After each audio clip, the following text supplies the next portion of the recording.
भारतीय न्याय संहिता 2023 पर हमारी बातचीत की श्रृंखला में आपका फिर से स्वागत है। आज हम एक ऐसे सवाल से शुरुआत करेंगे जो कानून की आत्मा से जुड़ा है। सवाल ये कि किसी अपराध के लिए असल में कौन जिम्मेदार है? क्या सिर्फ वो जिसने मान लीजिए गोली चलाई, या वो भी जिसने बंदूक दी, जिसने रास्ता दिखाया और जिसने कहा मारो? ये सवाल बहुत ही बुनियादी है। हाँ, और इसी उलझे हुए सवाल का जवाब हमें भारतीय न्याय संहिता के अध्याय 4 में मिलता है। ये अध्याय दुष्प्रेरण, आपराधिक षड्यंत्र और प्रयत्न, इन सब से जुड़ा है। और आज हम खासतौर पर दुष्प्रेरण यानी अबेटमेंट की गहराई में उतरने वाले हैं। ये वो कानूनी सिद्धांत है जो पर्दे के पीछे के किरदारों को एक तरह से सामने लाता है। तो चलिए समझते हैं कि ये दुष्प्रेरण आखिर है क्या। बिल्कुल, ये सवाल ही इस पूरे अध्याय का सार है। देखिए, अगर दुष्प्रेरण को समझना है तो धारा 45, सेक्शन 45 इसकी बिल्कुल साफ तस्वीर देती है। सीधे शब्दों में कहें तो कोई व्यक्ति किसी काम का दुष्प्रेरण तब करता है जब वो 3 में से कोई एक काम करे। 3 काम? जी 3। पहला, किसी को कोई काम करने के लिए उकसाना। दूसरा, उस काम को करने के लिए किसी साजिश या षड्यंत्र का हिस्सा बनना। और तीसरा, उस काम को करने में जानबूझकर मदद करना। मदद करना? हाँ, मदद करना, चाहे किसी काम को करके या फिर किसी जरूरी काम को ना करके, या अवैध चूक द्वारा। ठीक है, तो ये 3 स्तंभ हो गए: उकसाना, साजिश और मदद। उकसाने का मतलब तो आम भाषा में हम भड़काना समझते हैं, लेकिन कानून की नज़र में इसका क्या मतलब है? क्या कोई ऐसा उदाहरण है जहां चीजें इतनी सीधी ना हों? बिल्कुल, और कानून इस बारीकी को बहुत अच्छे से समझता है। धारा 45 का जो पहला स्पष्टीकरण है वो इसी पर रोशनी डालता है। आप सोचिए, पुलिस एक साइबर क्रिमिनल को ढूंढ रही है। अब उसका पड़ोसी, जिससे उसकी कोई पुरानी दुश्मनी है, वो जानबूझकर पुलिस को गलत घर का पता दे देता है। अच्छा। या फिर किसी बेगुनाह सहकर्मी का नाम ले लेता है। यहाँ उसने सीधे सीधे अपराध में कोई फिजिकल मदद नहीं की, पर अपनी गलत जानकारी से पुलिस को एक बेगुनाह व्यक्ति को गिरफ्तार करने के लिए उकसाया। तो ये भी दुष्प्रेरण है। जी हाँ, ये दुष्प्रेरण है। वाह! तो कानून की नज़र में गलत जानकारी देना भी किसी को उकसाने के बराबर है। ये तो जिम्मेदारी का दायरा बहुत बढ़ा देता है। और ये जो तीसरा पॉइंट था, मदद करना, उसका क्या मतलब है? क्या सिर्फ हथियार देना ही मदद है? नहीं, इसका दायरा उससे कहीं ज्यादा बड़ा है। स्पष्टीकरण 2 कहता है कि कोई भी व्यक्ति जो अपराध होने से ठीक पहले या उसके दौरान उसे आसान बनाने के लिए कोई भी काम करता है, तो ये माना जाएगा कि उसने उस काम में मदद की है।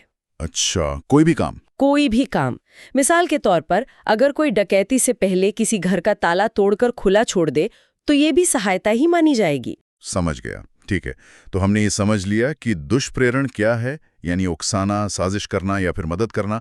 लेकिन अब उस व्यक्ति पर आते हैं जो ये सब कर रहा है, यानी दुष्प्रेरक या अबेटर। यहां से चीजें और भी दिलचस्प होती हैं।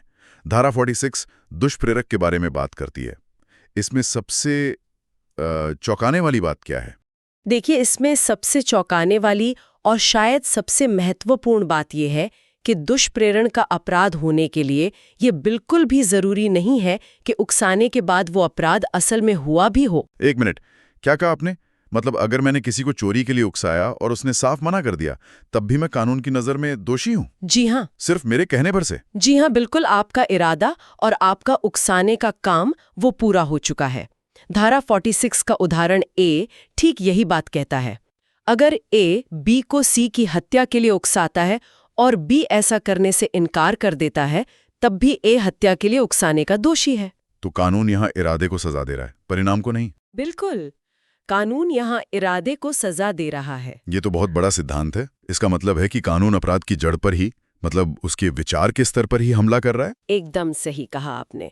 और ये और भी गहरा हो जाता है। कानून ये भी नहीं देखता कि जिस व्यक्ति को उकसाया गया है वो अपराध करने में सक्षम भी है या नहीं। अच्छा। जी, सोचिए, अगर कोई किसी 7 साल के बच्चे को या किसी मानसिक रूप से अस्वस्थ व्यक्ति को कोई अपराध करने के लिए उकसाता है, तो उकसाने वाला व्यक्ति पूरी तरह से दोषी होगा, भले ही कानून की नजर में उस बच्चे ने कोई अपराध न किया हो। क्यों? क्योंकि गुनाहगार दिमाग तो उकसाने वाले का था। बच्चे का नहीं। ये तो कमाल है। मतलब कानून सिर्फ पहली कड़ी को नहीं बल्कि पूरी चेन को पकड़ना चाहता है, चाहे वो कितनी भी लंबी क्यों ना हो। इसी से जुड़ा एक और सवाल है। स्पष्टीकरण 4 कहता है कि किसी अपराध के दुष्प्रेरण का दुष्प्रेरण भी एक अपराध है। ये तो सुनने में किसी फिल्म की कहानी जैसा लगता है। आप इसे कानूनी इंसेप्शन कह सकती हैं। हाँ बिल्कुल। अगर ए ने बी को उकसाया कि वो सी को हत्या के लिए उकसाए, तो ए भी उतना ही दोषी है। इसके पीछे सोच ये है कि कानून अपराध के स्रोत तक पहुंचना चाहता है, चाहे वो कितना भी दूर क्यों ना हो। जो व्यक्ति किसी को उकसाने के लिए भी उकसा रहा है, उसका इरादा शायद सबसे ज्यादा खतरनाक माना जाता है। ये तो साफ हो गया कि कानून की पकड़ बहुत मजबूत है। लेकिन आज की दुनिया में जहां लोग इंटरनेट पर बैठकर कुछ भी कर सकते हैं, वहां क्या होगा अगर कोई भारत में बैठकर अमेरिका में किसी अपराध के लिए उकसाए? क्या हमारा कानून वहां तक पहुंच सकता है? कानून ने इस बारे में भी पहले से ही सोचा है। धारा 47 और 48 इसी के लिए है। इन्हें एक्स्ट्रा टेरिटोरियल जुरिस्डिक्शन कहते हैं, मतलब क्षेत्रातीत अधिकारिता। अच्छा। धारा 47 कहती है कि अगर कोई भारत में बैठकर भारत से बाहर किसी ऐसे काम के लिए उकसाता है जो अगर भारत में होता तो अपराध माना जाता, तो उसे दुष्प्रेरण की सजा भारत में दी जा सकती है। और अगर इसका उल्टा हो, मान लीजिए कोई दुबई में बैठकर भारत में दंगे भड़काने के लिए उकसाए, तो धारा 48 लागू होगी। सेक्शन 48। जी, अगर कोई भारत से बाहर रहकर भारत में किसी अपराध के लिए उकसाता है तो भी उसे दुष्प्रेरण का दोषी माना जाएगा। मतलब टेक्नोलॉजी और देशों की सीमाएं कानून से ऊपर नहीं है। ये दिखाता है कि साजिश रचने वाले का ज्योग्राफिकल लोकेशन उसे कानून से बचा नहीं सकता। ठीक है, तो हमने दुष्प्रेरण के दायरे को समझ लिया, जो कि बहुत बहुत व्यापक है। अब आते हैं सबसे जरूरी सवाल पर, सजा क्या होगी? क्या उकसाने वाले को भी उतनी ही सजा मिलती है जितनी करने वाले को? धारा 49 इसी का जवाब देती है और ये एक सामान्य नियम तय करती है। नियम ये है कि अगर दुष्प्रेरण के बाद अपराध हो जाता है और उस दुष्प्रेरण के लिए कोई अलग से सजा नहीं बताई गई है, तो दुष्प्रेरक को ठीक वही सजा मिलेगी जो उस मुख्य अपराध के लिए तय है। मतलब अगर मैंने किसी को हत्या के लिए उकसाया और उसने हत्या कर दी, तो मुझे भी हत्या की ही सजा मिलेगी? जी हाँ, आपको हत्या का ही दोषी माना जाएगा। लेकिन यहाँ धारा 50 एक और दिलचस्प स्थिति सामने लाती है। वो क्या है? मान लीजिए उकसाने वाले का इरादा और काम करने वाले का इरादा अलग-अलग था, तब क्या होगा? अरे, ये तो और भी जटिल है। इसे एक उदाहरण से समझाइए। जरूर। सोचिए, ए अपने नौकर बी को उकसाता है कि वो जेड को सिर्फ डराने के लिए उसे हल्की चोट पहुंचाए, बस डराने के लिए। ठीक है। लेकिन बी की जेड से कोई पुरानी दुश्मनी थी और वो मौका देखकर जेड की हत्या कर देता है। अब ए ने तो हत्या के लिए नहीं उकसाया था। नहीं। ऐसे में धारा 50 कहती है कि ए को उस अपराध के लिए सजा मिलेगी जिसके लिए उसने उकसाया था, यानी हल्की चोट पहुंचाने के लिए। कानून दुष्प्रेरक के मूल इरादे को पकड़ता है। समझ गया। अब उस स्थिति के बारे में बात करते हैं जब चीजें प्लान के मुताबिक नहीं होती। मतलब मान लीजिए मैंने किसी को एक काम के लिए उकसाया, लेकिन उसने कुछ और ही कर दिया। क्या मैं तब भी जिम्मेदार हूं? यहाँ कानून का एक बहुत ही महत्वपूर्ण और थोड़ा जटिल सिद्धांत आता है। ये धारा 51 में दिया गया है। इसे संभावित परिणाम या प्रोबेबल कॉन्सिक्वेंस का सिद्धांत कहते हैं। Probable consequence? जी, ये कहता है कि यदि एक काम के लिए उकसाया गया और कोई दूसरा काम हो गया, तो दुष्प्रेरक उस दूसरे काम के लिए भी उत्तरदायी होगा, बशर्ते वो किया गया काम उस उकसावे का एक संभावित परिणाम था। एक मिनट, लेकिन ये संभावित परिणाम तो बहुत सब्जेक्टिव लगता है। एक जज कैसे तय करेगा कि क्या संभावित था और क्या नहीं? इसका कोई तय पैमाना है? ये बहुत अच्छा सवाल है और कानून की पढ़ाई के दौरान यही सिद्धांत छात्रों को सबसे ज्यादा उलझाता भी है। हाँ, मैं सोच सकता हूँ। इसका कोई गणितीय फॉर्मूला नहीं है। ये हर केस के तथ्यों और परिस्थितियों पर निर्भर करता है। मैं आपको 2 उदाहरण देती हूँ जो कानून में ही दिए गए हैं और उससे तस्वीर साफ हो जाएगी। ठीक है। पहला उदाहरण, ए एक बच्चे को जेड के खाने में जहर मिलाने के लिए उकसाता है। बच्चा गलती से जहर वाई के खाने में मिला देता है जो पास में ही रखा था। अब यहाँ अदालत देखेगी क्या वाई के खाने में जहर मिलना एक संभावित परिणाम था? अगर हाँ, तो ए को वाई की हत्या के दुष्प्रेरण का दोषी माना जाएगा। दूसरा उदाहरण, ए ने बी को जेड का घर जलाने के लिए उकसाया। बी ने घर तो जला दिया, लेकिन साथ ही वहां चोरी भी कर ली। अच्छा। यहाँ ए घर जलाने के दुष्प्रेरण का दोषी है, लेकिन चोरी के दुष्प्रेरण का नहीं। क्यों नहीं? क्योंकि चोरी एक बिल्कुल अलग काम था और घर जलाने का संभावित परिणाम नहीं था। समझ गया। तो ये इस पर निर्भर करता है कि किया गया दूसरा काम पहले काम से कितना जुड़ा हुआ था, है ना? बिल्कुल। लेकिन क्या होगा अगर दुष्प्रेरण के कारण कोई ऐसा प्रभाव पैदा हो जाए जो सोचा ही नहीं गया था, जैसे किसी को सिर्फ चोट पहुंचाने के लिए उकसाया और उसकी मौत हो गई? इसके लिए धारा 53 है। ये कहती है कि अगर ए ने बी को जेड को गंभीर चोट पहुंचाने के लिए उकसाया और उस चोट के कारण जेड की मृत्यु हो गई, तो ए को हत्या की सजा दी जा सकती है। दी जा सकती है, मतलब हमेशा नहीं? हाँ, लेकिन यहाँ एक शर्त है। ये साबित करना होगा कि ए ये जानता था कि उसके द्वारा उकसाई गई गंभीर चोट से मृत्यु होने की संभावना है। अच्छा, तो ज्ञान या नॉलेज का तत्व जरूरी है? जी, यहाँ दुष्प्रेरक का ज्ञान बहुत महत्वपूर्ण हो जाता है। अब एक और स्थिति पर आते हैं। अगर दुष्प्रेरक अपराध होते समय घटनास्थल पर ही मौजूद हो, तब क्या होगा? क्या कानून उसे सिर्फ एक सहायक मानेगा या कुछ और? नहीं, बिल्कुल नहीं। उसकी उपस्थिति मतलब प्रेजेंस पूरे समीकरण को बदल देती है। धारा 54 कहती है कि अगर कोई व्यक्ति जो अनुपस्थित रहने पर सिर्फ दुष्प्रेरक माना जाता, अगर वो अपराध के समय उपस्थित है, तो ये माना जाएगा कि उसने वो अपराध स्वयं किया है। वाओ, मतलब वो मुख्य अपराधी बन जाता है। हाँ, उसकी उपस्थिति उसे एक सहायक से मुख्य अपराधी की श्रेणी में ले आती है। और आखिरी सवाल जो शायद सबसे ज्यादा डराने वाला है, अगर किसी ने मृत्युदंड या आजीवन कारावास जैसे गंभीर अपराध के लिए उकसाया, लेकिन वो अपराध हुआ ही नहीं, किसी को कोई नुकसान नहीं हुआ, तो क्या उकसाने वाला बच जाएगा? कानून इसे बहुत ही गंभीरता से लेता है। धारा 55 के अनुसार ऐसी स्थिति में भी दुष्प्रेरक को 7 साल तक की कैद और जुर्माने की सजा हो सकती है। 7 साल तक, भले ही कुछ हुआ ना हो। जी, ये दिखाता है कि कानून ऐसे गंभीर अपराधों के विचार और उसकी साजिश को भी कितना खतरनाक मानता है, भले ही अंतिम परिणाम कुछ भी न हो। सिर्फ उकसाने का काम ही अपने आप में एक गंभीर अपराध है। तो आज की इस गहन चर्चा से ये बिल्कुल स्पष्ट है कि भारतीय न्याय संहिता में दुष्प्रेरण का दायरा कितना व्यापक और कितना गहरा है। ये सिर्फ किए गए अपराध के बारे में नहीं है, बल्कि उसके पीछे के इरादे, साजिश और सहायता के बारे में भी है। जिम्मेदारी एक जाल की तरह है, एक सीधी रेखा की तरह नहीं। बिल्कुल।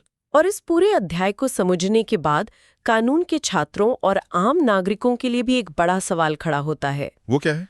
वो ये कि हमारे शब्दों और कार्यों के बीच की कानूनी रेखा कितनी पतली है। किसी को मजाक में कुछ करने के लिए कहना और किसी को अपराध के लिए उकसाने में कानूनी अंतर इरादे का है। इरादा। जी, ये साशय सहायता यानी इंटेंशनली एड्स का सिद्धांत हमें अपनी रोजमर्रा की बातचीत और सामाजिक जिम्मेदारियों पर भी सोचने को मजबूर करता है।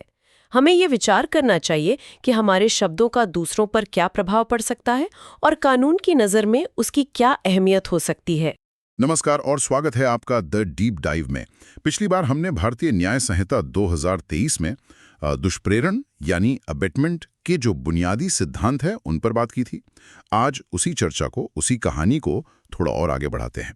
हम आज अपराध के उस सफर को समझने की कोशिश करेंगे जो मंजिल तक पहुंचने से पहले ही खत्म हो जाता है। सोचिए, क्या होता है जब किसी को अपराध के लिए उकसाया तो जाए, पर वो अपराध हो ही नहीं, या कोई किसी बड़ी आपराधिक योजना को जानते बूझते छिपा ले। और ये आपराधिक षड्यंत्र और अपराध का प्रयास, ये शब्द हम इतना सुनते हैं, पर कानून की नज़र में इनका असली मतलब क्या है? आज हम बीएनएस के अध्याय 4 की धारा 55 से 62 तक के प्रावधानों को खंगालेंगे, जो कानून के छात्रों के लिए समझना बेहद जरूरी है। बिल्कुल, और आपने बहुत सही भूमिका बांधी है। ये समझना बहुत जरूरी है कि कानून जो है ना, वो सिर्फ नतीजे को नहीं देखता, वो इरादे के पूरे सफर को देखता है। कानून की भाषा में इन्हें इंकोवेट क्राइम्स या कह लें कि अपूर्ण अपराध कहते हैं, मतलब वो अपराध जो तैयारी के चरण में है पर किसी वजह से पूरे नहीं हुए। आज की हमारी पूरी चर्चा इसी एक विचार पर आधारित है कि समाज को किसी बड़े नुकसान का इंतजार नहीं करना चाहिए। कानून अपराध की तैयारी के अलग अलग पड़ावों पर ही हस्तक्षेप करता है। अच्छा। उकसाने से लेकर कोशिश करने तक। तो चलिए इस सफर के पहले पड़ाव से ही शुरू करते हैं। धारा 55 ये उस स्थिति की बात करती है जहां उकसाने के बाद मुख्य अपराध तो नहीं हुआ, लेकिन उस उकसावे के कारण कोई चोट पहुंच गई। जैसे मान लीजिए ए ने बी को जेड की हत्या के लिए उकसाया। बी ने हत्या तो नहीं की पर जेड को घायल कर दिया। यहां कानून क्या करेगा? ये एक बहुत ही बारीक प्रावधान है।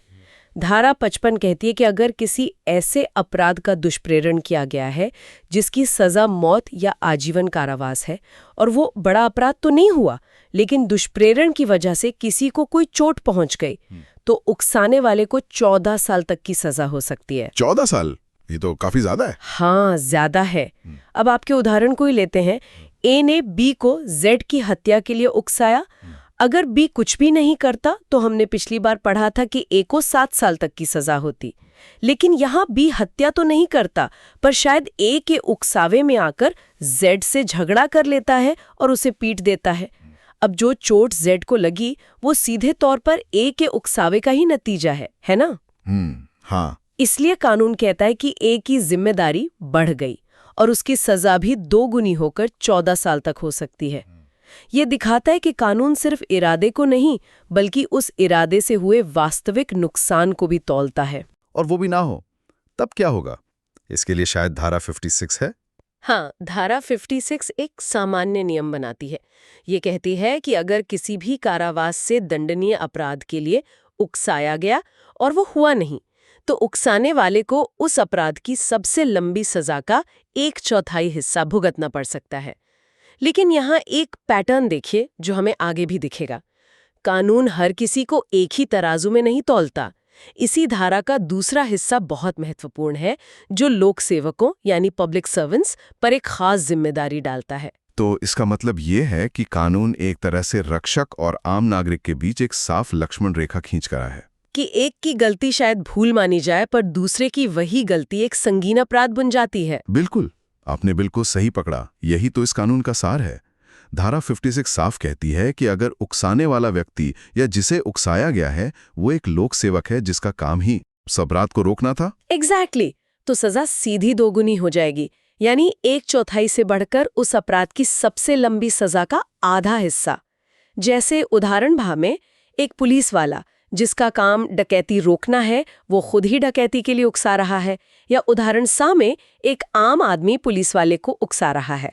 दोनों ही मामलों में चूंकि एक ऐसा व्यक्ति शामिल है जिससे समाज रक्षा की उम्मीद करता है, कानून कहता है कि ये विश्वासघात ज्यादा गंभीर है। अच्छा, इसलिए सजा भी ज्यादा होगी, भली ही डकैती हुई हो या नहीं। हाँ, बिल्कुल। ये तो बहुत दिलचस्प है कि कानून जिम्मेदारी के हिसाब से सजा तय कर रहा है। अच्छा, अभी तक हम एक व्यक्ति को उकसाने की बात कर रहे थे, पर क्या होता है जब कोई किसी एक व्यक्ति के कान में नहीं बल्कि पूरी भीड़ के सामने माइक पर जहर उगलता है?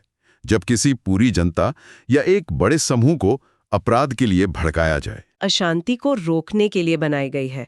ये कहती है कि जब किसी अपराध के लिए आम जनता या 10 से ज्यादा लोगों के समूह को उकसाया जाता है तो 7 साल तक की जेल और जुर्माना हो सकता है। आप सोचिए, किसी शहर में पोस्टर लगा दिए जाएं जो एक समुदाय को दूसरे पर हमला करने के लिए भड़का रहे हों। यहाँ इरादा व्यक्तिगत दुश्मनी का नहीं, बल्कि सामाजिक ताने बाने को तोड़ने का है। इसका असर बहुत व्यापक और खतरनाक हो सकता है, इसलिए कानून इसे एक अलग और गंभीर अपराध मानता है। ये तो साफ है कि उकसाना अपने आप में एक जुर्म है, चाहे वो किसी भी स्तर पर हो। लेकिन क्या होता है अगर कोई उकसाता नहीं, बस चुप रह जाता है? अगर किसी को अपराध की एक बड़ी योजना के बारे में पता है और वो उसे जानबूझकर छिपा लेता है, कानून इस चुप्पी को कैसे देखता है? यहीं पर शायद धारा 58 सामने आती है ना? आपने बिल्कुल सही नब्ज पकड़ी है। अब हम सक्रिय भूमिका से निष्क्रिय भूमिका पर आ रहे हैं। धारा 58 कहती है कि अपराध की योजना को छिपाना भी एक अपराध है, और ये धारा आज के डिजिटल युग के लिए बहुत ही ज्यादा प्रासंगिक है। कैसे? इसमें खास तौर पर यह लिखा है कि अगर कोई इनक्रिप्शन या किसी अन्य सूचना छिपाने वाले उपकरण का इस्तेमाल करके योजना छिपाता है। ओह अच्छा, जैसे व्हाट्सएप ग्रुप्स वगैरह। बिल्कुल, तो वो भी दोषी होगा। सोचिए, पुलिस को एक व्हाट्सएप ग्रुप के बारे में पता चलता है जहां दंगे की योजना बन रही है।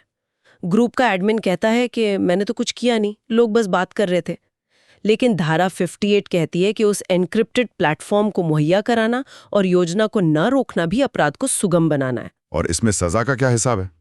क्या यहाँ भी अपराध के होने या न होने से फर्क पड़ता है? हाँ, बिल्कुल फर्क पड़ता है। कानून यहाँ भी परिणाम को महत्व देता है। अगर योजना को छिपाया गया और अपराध हो गया तो सजा 7 साल तक है। लेकिन अगर योजना को छिपाया गया पर किसी वजह से अपराध नहीं हो पाया तो सजा 3 साल तक है। मतलब आपका काम तो गलत था, लेकिन चूंकि बड़ा नुकसान होने से बच गया, इसलिए सजा में थोड़ी रियायत है। इसका उदाहरण भी यही बताता है। ए जानता है कि डकैती बी जगह पर होगी, पर वो जानबूझकर मजिस्ट्रेट को बताता है कि डकैती सी जगह पर होगी। उसने पुलिस को गुमराह करके एक तरह से अपराध को आसान बनाया। वो इस धारा के तहत दोषी है। फिर वही सवाल, अगर यही काम कोई पुलिस अधिकारी करे जिसका काम ही ऐसी योजनाओं को उजागर करना है, तब तो ये सिर्फ चुप्पी नहीं, अपने कर्तव्य से विश्वासघात हुआ। निश्चित रूप से। और इसीलिए धारा 59 में लोक सेवकों के लिए बहुत ही कड़े प्रावधान हैं। ये धारा कर्तव्य के उल्लंघन को बिल्कुल बर्दाश्त नहीं करती। इसमें 3 अलग-अलग स्थितियां हैं।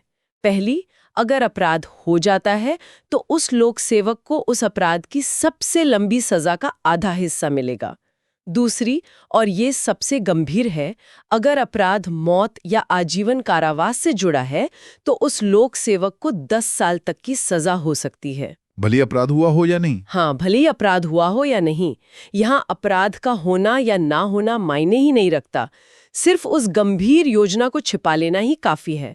और तीसरी, अगर अपराध नहीं होता है तो सजा सबसे लंबी अवधि का 1/4 होगी। ये एक साफ संदेश है, अगर आप रक्षक हैं तो आपकी चुप्पी की कीमत बहुत ज्यादा होगी। और अगर अपराध कम गंभीर हो, मतलब सिर्फ कुछ साल की जेल की सजा वाला, और उसकी योजना कोई आम नागरिक छिपाए, तो छिपाने वाले को उस अपराध की सजा का 1/4 हिस्सा। और अगर अपराध नहीं होता तो सजा उस अपराध की सजा का 8वां हिस्सा होगी। आप देख सकते हैं कि कानून सजा तय करते हुए हमेशा 2 चीजों को ध्यान में रख रहा है। अपराध कितना गंभीर था और उसका अंतिम परिणाम क्या हुआ। हमने उकसाने और छिपाने की बात की, जो अक्सर कोई अकेला व्यक्ति भी कर सकता है।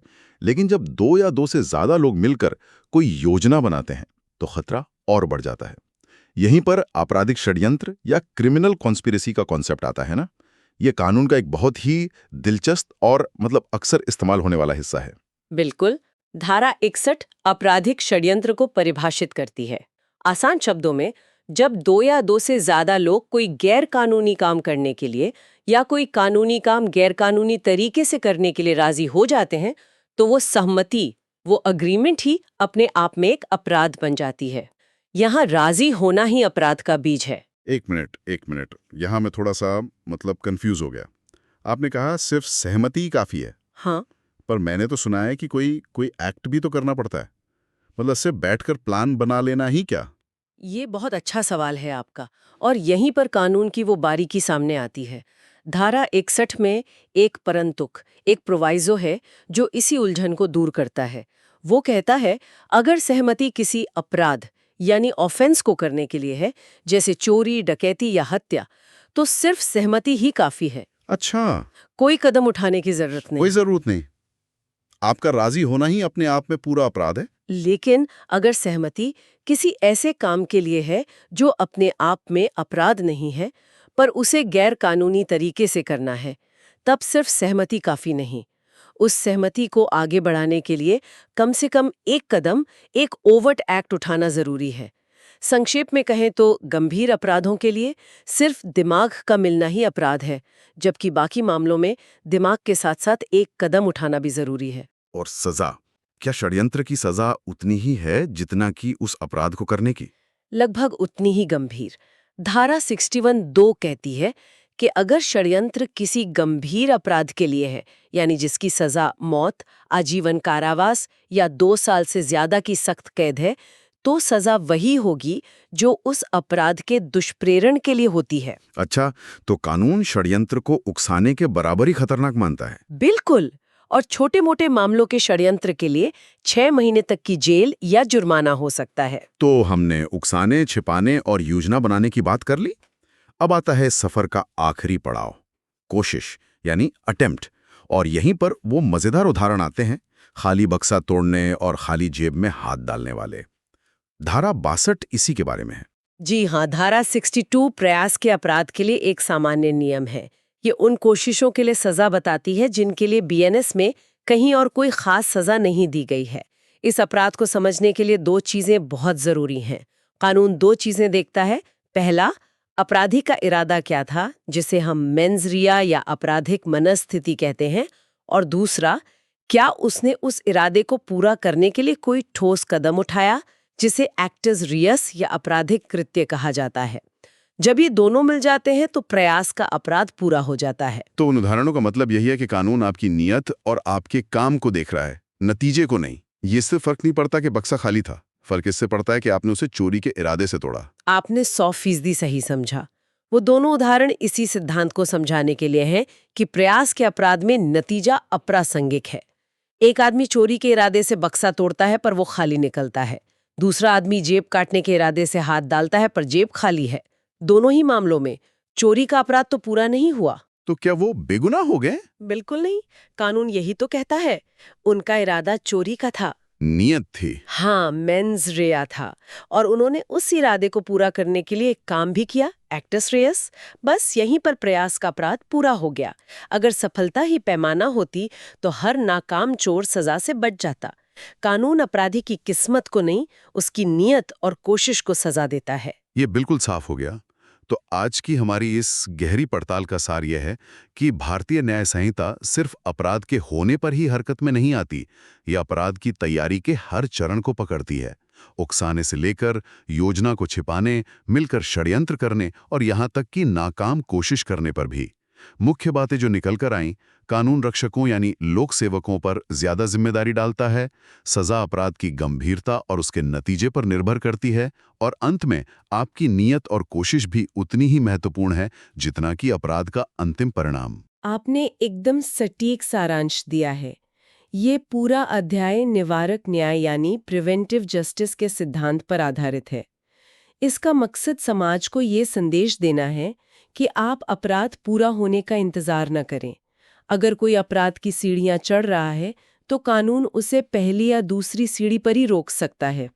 ये समाज को बड़े नुकसान से बचाने का एक कानूनी तरीका है, और यही इन अपूर्ण अपराधों को दंडनीय बनाने के पीछे का पूरा दर्शन है। और जाते जाते हमारे सुनने वालों के लिए एक सवाल छोड़ जाते हैं।